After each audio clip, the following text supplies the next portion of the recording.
Secretary of State Marco Rubio said Friday that South Africa's ambassador to the United States is no longer welcome in the country in the latest Trump administration move targeting the African nation. Rubio, in a post on X, accused Ebrahim Rasool of being a race-baiting politician who hates President Donald Trump. Rubio declared the South African diplomat persona non grata. Neither Rubio, who posted as he was flying back to Washington from a group of 7 foreign ministers meeting in Canada, nor the State Department gave any immediate explanation for the decision. But Rubio linked to a story by the ultra-conservative Breitbart News site Talk Rasool gave earlier Friday as part of a South African think tank's webinar in which he spoke about actions taken by the Trump administration in the context of the United States, where white people soon would be no longer in the majority. Both Trump and his ally Elon Musk, who grew up in South Africa, have criticized the country's black-led government over a new land law they claim discriminates against white people. It is highly unusual for the U.S. to expel a foreign ambassador, although lower-ranking diplomats are frequently targeted with persona non grata status. Let me start by saying this. There's some other things I might go back over and read, but what happened to the DEI and all this other stuff when it came to everyone else? But now all of a sudden your discrimination thing is like, it's when it comes to people who are of European descent. I don't even like to say white. There's no country called white in the world. I don't know any country called white. Do you? I wonder where you can go in the world and say, hey, what are you? And they're going to say white besides the United States of America. Because most other people are going to say they're French or German or British or whatever else. You got to say you're American. I mean, they're going to say they're American, but they'll say they're white Americans or whatever. They're really European Americans. Well, the whole thing, it starts with, when you're allowed to like rule over people for hundreds of years and you grow up with that mindset where it's like, we're better than all these people who are doing this. And then you see that slip away where everyone has to be equal. If you don't have a leg up, it's kind of hurting you anyways. Because you know what I'm saying? Like, that's why they got rid of the DEI, because they're like, all right, now we have to, DEI it was weird. That came after George Floyd, which was kind of weird anyways. I'm like, it didn't affect me. You know what I'm saying? But like, I remember I got my job driving buses because, they had to have so many black people there, you know what I'm saying, to get federal funding. So did it affect you? Well, I had to learn that afterwards. You know what I'm saying? Well, that never. I'm not saying that. I'm just saying it indirectly, but directly affected you because you may or may not have gotten this job based off the fact that they needed more people of color. Well, they just needed drivers. Like, if I would apply for the job 5 years before, they would have been like, nah, you know what I'm saying? We're not going to do it. But now it's like they're so desperate, they'll take anybody. You know what I'm saying? So gotcha. I'm not saying it was a horrible employee. I did that shit for like years, you know what I'm saying? But the bigger thing too is like we're kicking out this guy basically for stating the truth, the obvious. What we've all been saying, what we've all seen in this country from these people. They have a preferential, view of their own kind. It shouldn't be an issue, but it is when it's the top of your government and those same people are no longer going to be in the majority. It's like you're watching us become Motorola. They stuck to the flip phone, the Razor. They stuck to these things. So no, we don't want an iPhone. We don't want any kind of smartphones. We're not going to do those. We're going to leave those up to iPhone. Now now Motorola's finished. That's what we're trying to become. We're trying to stick to being who we were as a nation. When those days are over, the days of Europe ruling the world is over.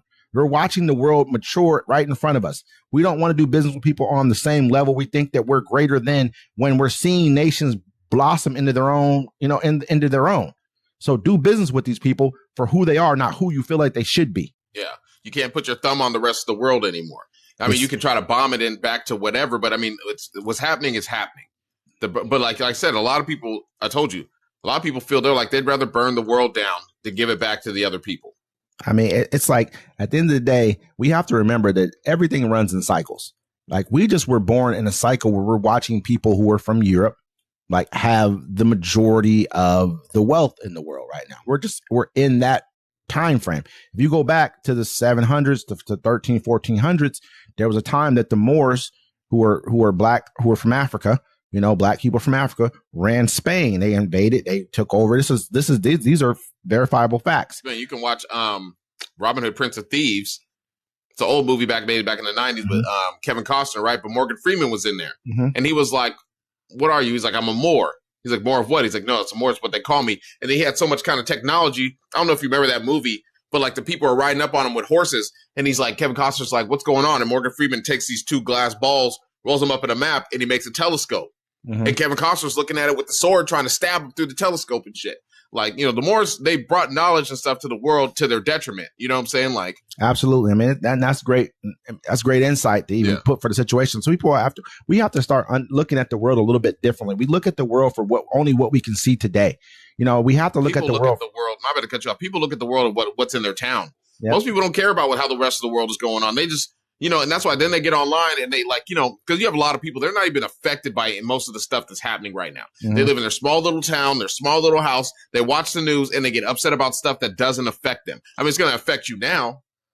You know what I'm saying? Because everything's going to go up. I was at our local Fred Meyer, bro. The whole egg section used to be packed. Now it's like a little section of eggs and then they put bacon over there.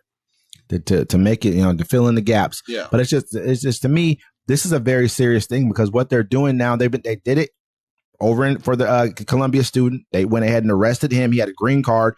Basically, the fact if he spoke out against the country, you got a green card, it's time for you to go. You know what I mean? Now they're doing the same thing here with this diplomat who spoke. Oh, you hate America. No, we're telling you that you're having white supremacist views. You're telling them that you want to bring white farm. We're kicking out all these other people who are not from here. You're telling people who've come here legally as I think they came for amnesty.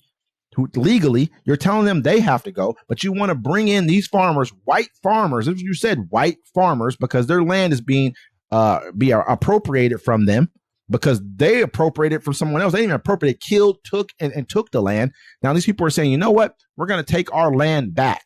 You guys have 80% of the farmable of the good farmland in Africa is owned by 5% of the population. Are you serious? You know what I mean? Like this is why these people have most of the wealth over there. What they're saying is, you know what? You invaded us, raided us. Now we're going to take back over and do what, we're 95% of the population here. We should have most of the wealth. But now our government wants to turn around and say, hey, those white farmers over there should be American citizens, but you want to kick out everyone else of color. That is racist. That's the definition of racism. He's making a list of 39 countries, and most of them, if not probably 90-something% of them, are countries of color. Period. Yeah. So I mean, all of them except for like Russia. I think maybe. Belarus is one of them that may not be. Belarus is the only one that may not be. The rest of them is Eritrea. All nations of people of color. You know what I mean? So I mean, he told the truth, and you didn't like it. You didn't want to hear that. Yeah. And so